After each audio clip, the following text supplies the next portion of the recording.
Dr. Khanchit, thank you for being with us. Pleasure. You were a participant and a speaker at today's International Symposium on Influenza Pandemics in Asia. Now, as a WHO person, what did you see that was most interesting about the forum today? First of all, I think as the WHO staff, I would like to get the message across to participants that this pandemic is opportunity. It is not a threat per se. It is also opportunity for us to really improve the capacity of the country, as well as we can use this as an opportunity to really deal with the pandemic more effectively. From what I learned is health issue is really complex nowadays. So we have to adapt ourselves in order to change ourselves or modify ourselves in order to keep with the complex health issues through a better coordination, and health issue is a multidiscipline. So we have to work multilateral, multidiscipline, and better coordination.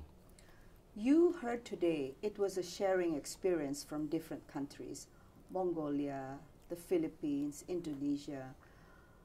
Are these countries doing the right thing? I think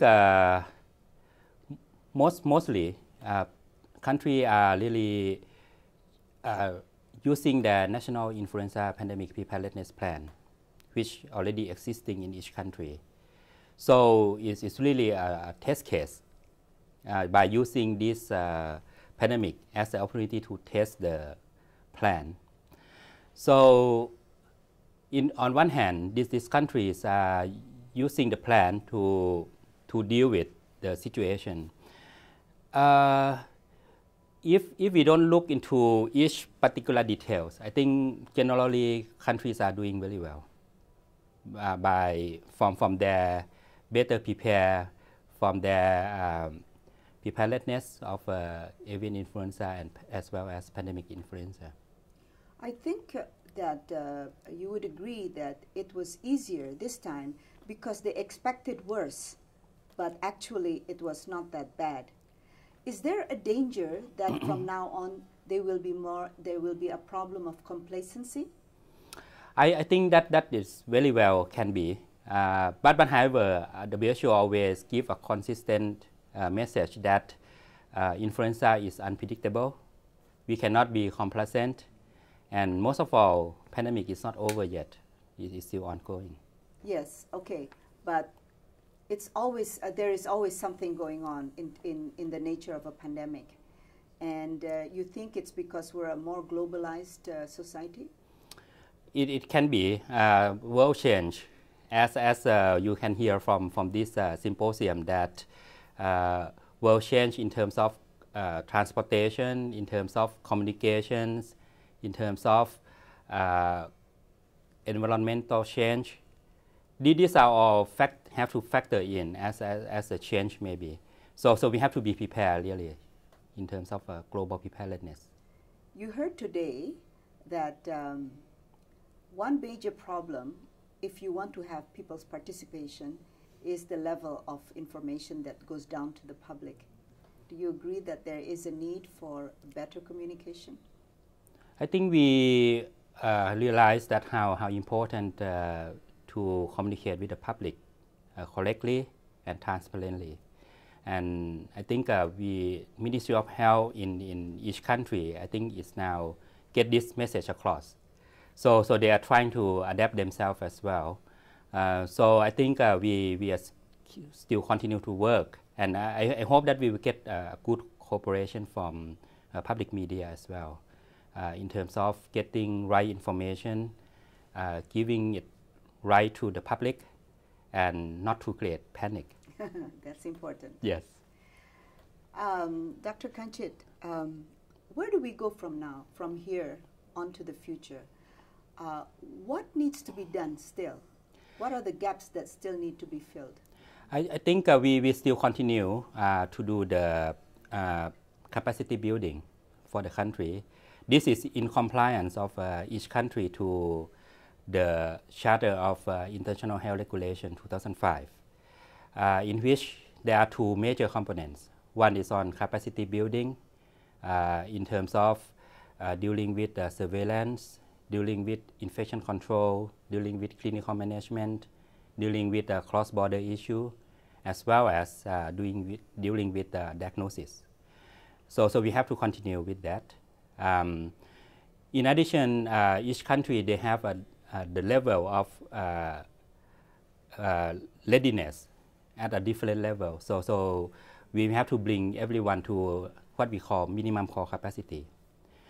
Second is we have to develop system to be ready, for the country to be ready for outbreak response and as well as outbreak verification and share information between countries. So those are things that we still remain to be done. And do you agree that we still need some kind of global governance or regional mechanism, or there are other opinions also saying that there's just too many organizations and that there is a difficulty in coordinating? What do you think? Of course, I think the global governance is really the way to go. Health response right now is quite complex, so we have to deal with that diligently and as well as carefully. Coordination is a keyword, and how to deal with that is a matter of each organization has to participate and try to cooperate in order to have this coordination mechanism works. So it's never too many of them?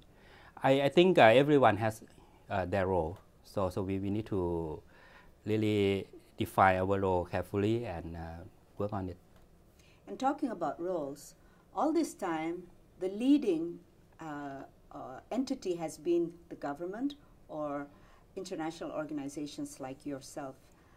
How about the others? How about the private sector, the NGOs, in particular organizations like the Sasakawa Peace Foundation? Is there a role for them? I think so. For the private sector, I think at least in their interest, the business continuity is one of their interest. So we should use this point to involve them in. For the organization like Sasakawa Foundation or any private sectors, non-governmental organization, I think they are more flexible, and sometimes they also have resources that can be shared. So I think if they work closely with the expert organization like World Health Organization or FAO or OIE, that will really complement to each other. So we don't see this as a competing agencies, but rather complement each other because each one has its role. Thank you very much, Dr. Khanchit. Thank you.